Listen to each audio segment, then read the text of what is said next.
evitando inquietações.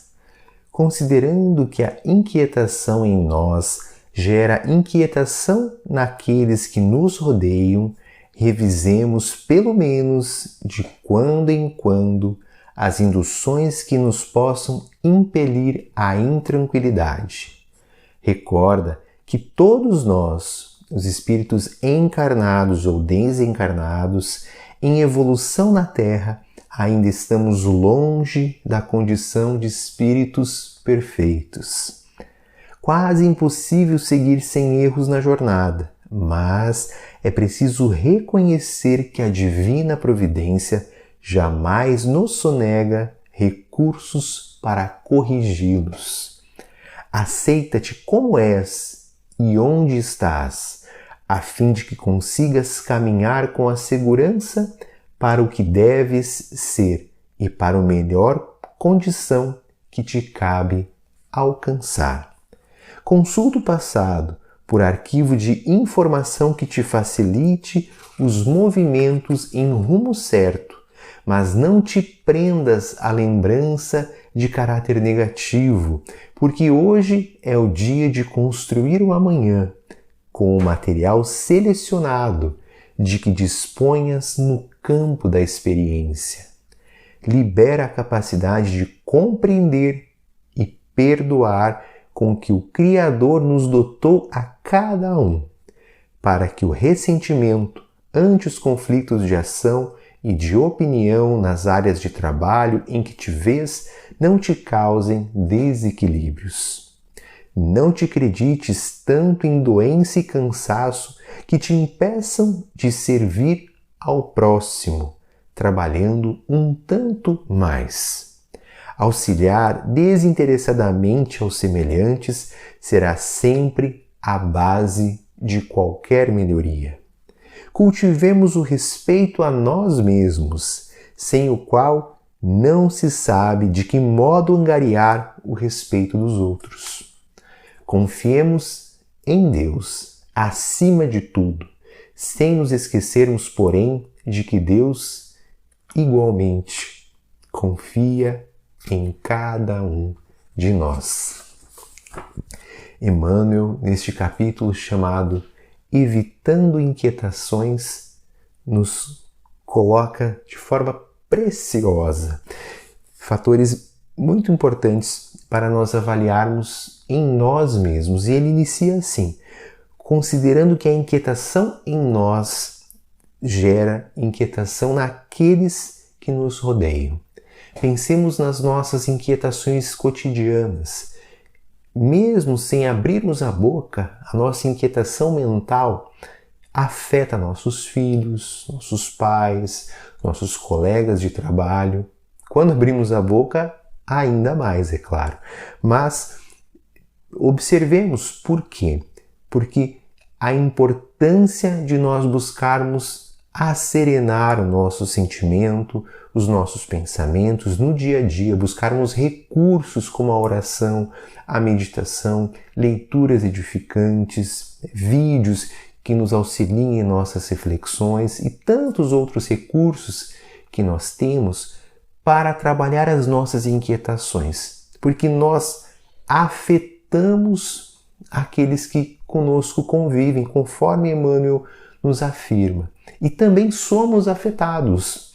Se nós escolhemos, por exemplo, programas de televisão, conteúdos da internet que nos provocam inquietações, também somos afetados diretamente. Por isso a importância da vigilância constante.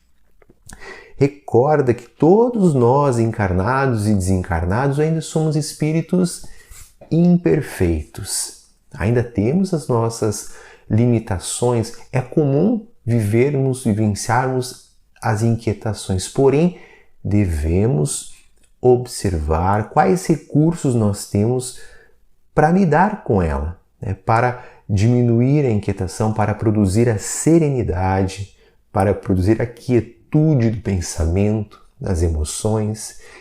Devemos nos esforçar de forma calma, paciente, disciplinada para trabalharmos com a inquietação. Isso é uma questão de saúde espiritual, saúde física, saúde mental. Quase impossível seguir sem erros na jornada.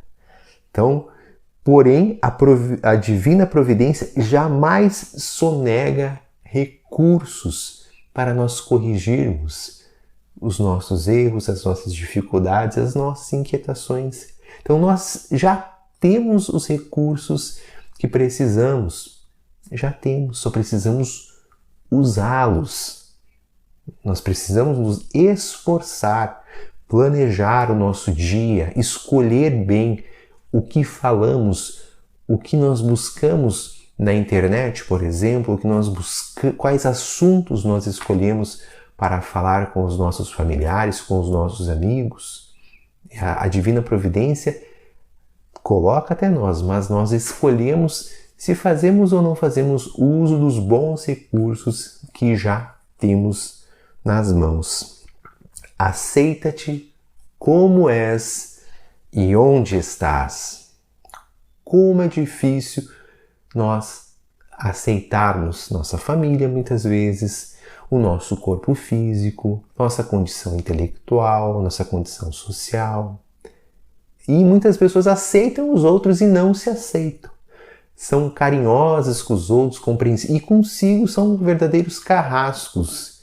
E essa orientação é fundamental. Aceita-te do jeito que és e onde estás. Devemos fazer um autoacolhimento amoroso, uma autoaceitação, aceitar o que somos, onde estamos, a fim de que consigas caminhar com segurança para o que deve ser, ou seja, a fim de que vá se melhorando gradativamente, a fim de que vá desenvolvendo gradativamente qualidades, virtudes, para a melhor condição que te cabe alcançar, para que você consiga chegar o mais longe nesta evolução, neste progresso, que o teu recurso te favorece chegar. Então, primeiro a gente precisa se autoacolher, se autoaceitar. Consulta o passado por arquivo de informações que te facilite os movimentos em rumo certo. Ou seja, olha para o teu passado, aprende com os acertos, com os erros que você já viveu, com as experiências, mas não te prendas às lembranças de caráter negativo. O problema é quando a gente paralisa. 30 anos atrás você fez isso comigo. Então, e eu estou preso naquela mágoa, estou preso naquele ressentimento.